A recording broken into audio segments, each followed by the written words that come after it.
Hello everyone, welcome back to my YouTube channel. First of all happy teachers day to everyone. Obviously मेरे life में ऐसे बहुत सारे मेरे टीचर्स रहे हैं जिनसे मैंने बहुत सीखा है, लेकिन मेरे लाइफ में ऐसे मेरे बहुत सारे स्टूडेंट्स भी रहे हैं जिनसे मैंने बहुत सारी ज्ञान लिया है, बहुत सारी चीज़ें उनसे मैंने सीखी है अपने लाइफ में। तो इसी वजह से मैं सभी लोगों का तहे दिल से थैंक यू कहता हूँ कि उन्होंने मुझे लाइफ में कुछ ना कुछ सिखाया और मुझे एक बेहतर इंसान बनने का मौका दिया। अब आज इस टीचर्स डे पर मैं आपको एक गिफ्ट देना चाहता हूं and that is called MCQ series. जब से ये चैनल मैंने बनाया है तब से लगातार एक रिक्वेस्ट जो मेरे कमेंट सेक्शन में आती रहती है, सर MCQ कहाँ से प्रैक्टिस करें, MCQ की कौन सी बुक फॉलो करें, सर MCQ की आपकी कौन सी सीरीज है, आप क्यों नहीं MCQs कराते। There has been a lot of questions on MCQs। तो इस वजह से मैंने सोचा कि मैं अब से आपको वीकली MCQ सेशंस कराया करूंगा, जिससे कि आपको काफी हेल्प मिलेगी। और इसके लिए अगर आप पीछे 6-7 दिनों से मेरे चैनल को अगर आप फॉलो कर रहे हैं तो आप मेरे कम्युनिटी सेक्शन में देख रहे हैं कि मैं हर दिन एक क्वेश्चन डालता हूं। तो अब मैं ये करूंगा कि from Monday to Saturday I will be posting each question. मैं हर एक दिन एक एक क्वेश्चन आपके लिए डालूंगा जो डिफरेंट एरियाज से होंगे मैनेजमेंट के। और उसके बाद हम संडे को एक सेशन करेंगे जैसे आज हम कर रहे हैं, जहां पर मैं आपको उन सभी क्वेश्चंस को डिस्कस करके उनके आंसर्स भी बताऊंगा और उनका लेवल भी बताऊंगा और वो कैसे आप उसको सॉल्व कर सकते थे क्विकली, उसके बारे में भी बात करेंगे। So let us begin today's session and that is called the first session on MCQ series. अब इसमें देखिए, सबसे पहला क्वेश्चन जो मैंने इस बार डाला था that was from the subject area marketing and that was on types of demand. ठीक है, मार्केटिंग का मेरा एक पूरा पेड प्रोग्राम है, that is the reason why मैं इसको यूट्यूब पे नहीं डाल पाता हूँ।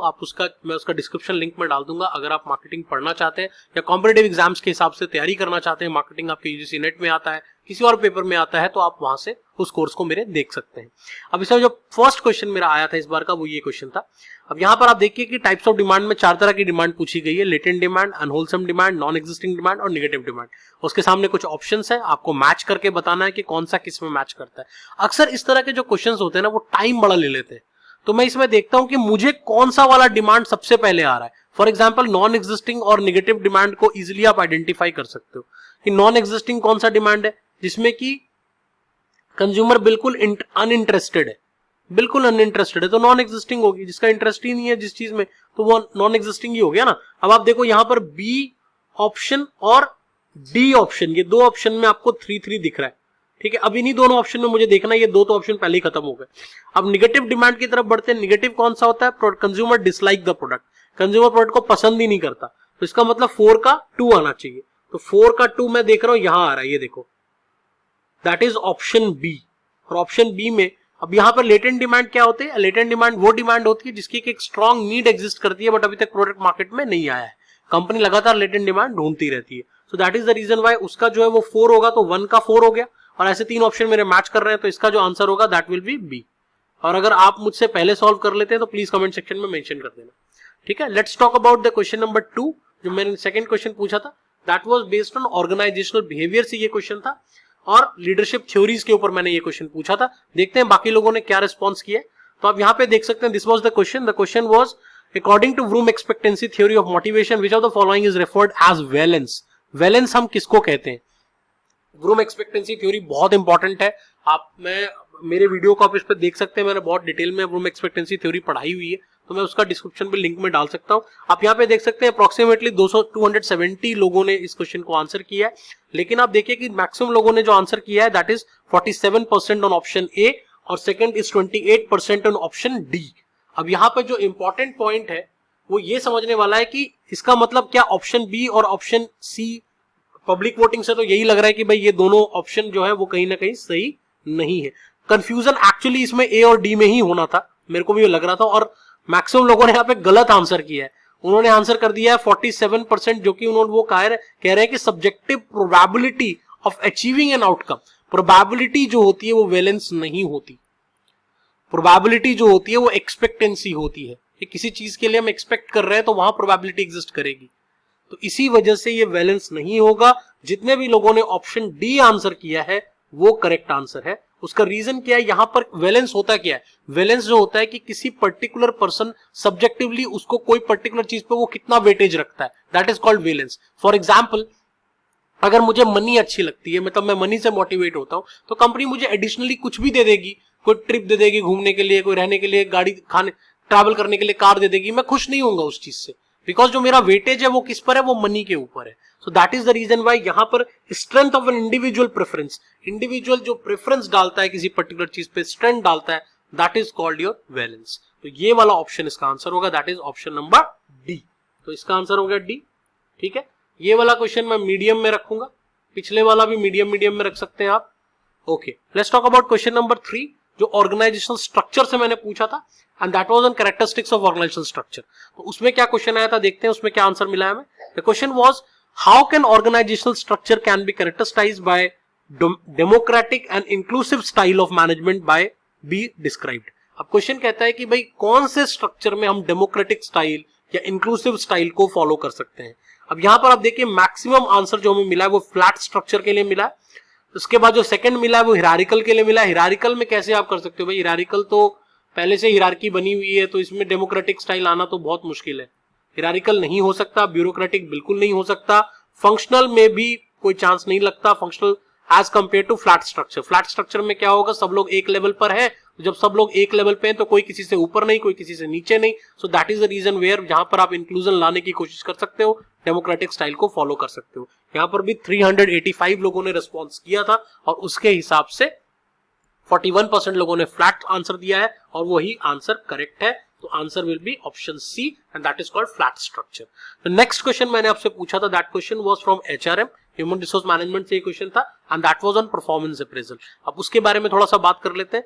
ये क्वेश्चन भी काफी कंफ्यूज किया है और यहां पर आप देख सकते हैं कि ऑलमोस्ट 353 लोगों ने वोट डाला है, बट उन्होंने हेलो इफेक्ट को आंसर कहा है, बट आंसर ये वाला जो है रॉन्ग है. तो भाई क्वेश्चन समझ लेते हैं, भाई इतना ज्यादा लोगों ने गलत कर दिया, तो देखते जरा क्वेश्चन है. 53% लोग गलत कर रहे हैं, ऑलमोस्ट 50 से भी ज्यादा लोग हो गए. तो क्वेश्चन क्या है, he is formally dressed up in the office, he may be casual at work too. तो किसी एक ट्रेट के हिसाब से आप उसके बाकी ट्रेट्स को भी निगेटिव कर दे रहे हैं. ये हैलो इफेक्ट नहीं भाई, ये हॉर्न इफेक्ट होता है. This is not hello effect. और इसके लिए मैं कहूंगा कि आप मेरे एक लेक्चर मैंने बनाया हुआ है, परफॉर्मेंस अप्रेजल के बायसनेस क्या क्या होते हैं, उसके लूप होल्स क्या क्या होते हैं, उसमें क्या क्या इश्यूज आ सकते हैं, उनके ऊपर मैंने एक वीडियो बनाया हुआ है. आप उस वीडियो को प्लीज देखें, क्योंकि मुझे ऐसा लग रहा है आपको इसमें काफी कंफ्यूजन है. 7% लोगों ने तो सेंट्रल टेंडेंसी भी आंसर कर दिया है, जो कि बिल्कुल रॉन्ग है. स्टीरियोटाइपिंग भी रॉन्ग है. स्टीरियोटाइपिंग होता है कि जब हम किसी के कास्ट, रिलीजन, ऐसी चीजों को देखकर उनको जज करने लग जाते हैं, स्टीरियोटाइप हो गए हम. या फिर हेलो इफेक्ट क्या होता है, जब हम किसी के फर्स्ट इंप्रेशन के बेसिस पे उसको जज करते हैं, that is called hello effect. यहाँ पर फर्स्ट इंप्रेशन के बेस पे थोड़ी जजमेंट हो रही है, यहाँ पर हम बात कर रहे हैं कि भाई किसी एक ट्रेट को देखकर हमने उसके बाकी ट्रेट्स भी निगेटिव कर दिए. तो this is called horn effect, not hello effect. तो आंसर विल बी सी. काफी लोगों ने गलत किया है. ये वाला थोड़ा सा मैं कहूंगा कि this can be a little bit tough, इसको मीडियम से थोड़ा ऊपर रख सकते हैं. Let's talk about question number 5.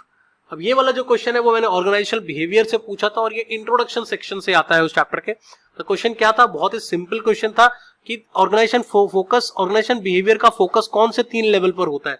यहाँ पर मैक्सिमम लोगों ने, मतलब 393 में से 70% लोगों ने आंसर दिया है इंडिविजुअल, ग्रुप और ऑर्गेनाइजेशन, जो कि बिल्कुल करेक्ट आंसर है. ओबी का पूरा फोकस होता है क्या, ओबी क्या करता है, OB is a measuring behaviour of individuals. एक तो इंडिविजुअल बिहेवियर को मेजर करता है, साथ में ग्रुप बिहेवियर को मेजर करता है, साथ में ऑर्गेनाइजेशनल बिहेवियर को मेजर करता है. इसके अलावा तो और कोई भी बिहेवियर इसके बीच में नहीं आता. सोसाइटी बिल्कुल नहीं आती, नेशन बिल्कुल नहीं आता, मैनेजमेंट वैसे ही सब जगह आती है, तो वहां पर आने का कोई स्पेसिफिकली ऐसा कुछ है नहीं. लेकिन मैं देख रहा हूं यहां पर भी लोगों ने गलत आंसर किया है. तो that is the reason by option D जो है वो यहां पर करेक्ट आंसर है.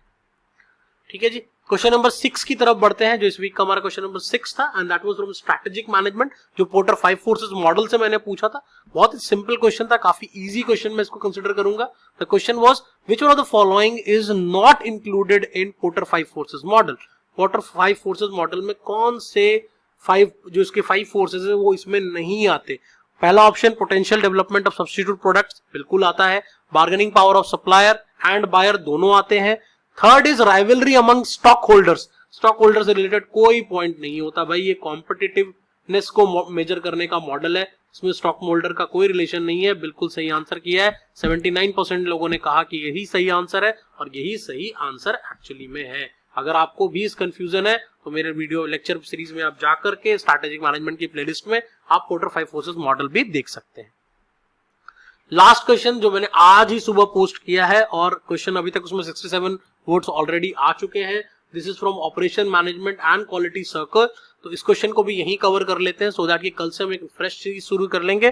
The question is, who amongst the following is responsible for conveying quality policy to the employees and encourage them to form quality circles. आप देखो 55% लोग इनमें से कह रहे हैं कोऑर्डिनेटर आंसर होगा। कोऑर्डिनेटर कैसे हो सकता है भाई? कोऑर्डिनेटर तो कंपनी ही अपॉइंट करती है ना। क्वालिटी पॉलिसी की बात हो रही है, क्वालिटी पॉलिसी टॉप मैनेजमेंट बनाती है। क्वालिटी पॉलिसी, क्वालिटी सर्कल को बनाने के लिए इनकरेज कौन करता है? टॉप मैनेजमेंट करती है। कोऑर्डिनेटर के पास कब से पावर आने लगी कि वो क्वालिटी पॉलिसी बना दे या उसको डिस्कस कर दे किसी के साथ? तो यहां पर भी आप देख रहे हैं स्टूडेंट और टीचर तो बिल्कुल गलत है। तो that is the reason why कि हम इस तरह से अपने क्वेश्चंस को सही कर सकते हैं, फास्टली सॉल्व कर सकते हैं। आई होप आपको ये सारे के सारे क्वेश्चन समझ में आ गए हो, इनका लेवल समझ में आ गया हो। आप इसको प्लीज, अगर आप मेरी वीडियो को पहली बार देख रहे हैं इसको, तो प्लीज पॉज कर करके एक बार आप खुद से आंसर करके देखना, सो दैट कि आप देख सको कि फाइनल 7 क्वेश्चंस में से आपके कौन कौन से क्वेश्चन करेक्ट हुए। आई होप आपको ये लेक्चर मेरा अच्छा लगा हो, ये नई सीरीज अच्छी लगी हो। कमेंट करके जरूर बताना भाई ये सीरीज कैसी लग रही है आपको। मैं आगे भी और ऐसी वीडियोज लेकर आपके लिए आऊंगा। So thanks for watching. अगले वीडियो में फिर मुलाकात होगी, और लाइक करें, सब्सक्राइब करें, शेयर करें आपको अगर ये चैनल अच्छा लगता है मेरा। And again happy teachers day. Will meet in the next session very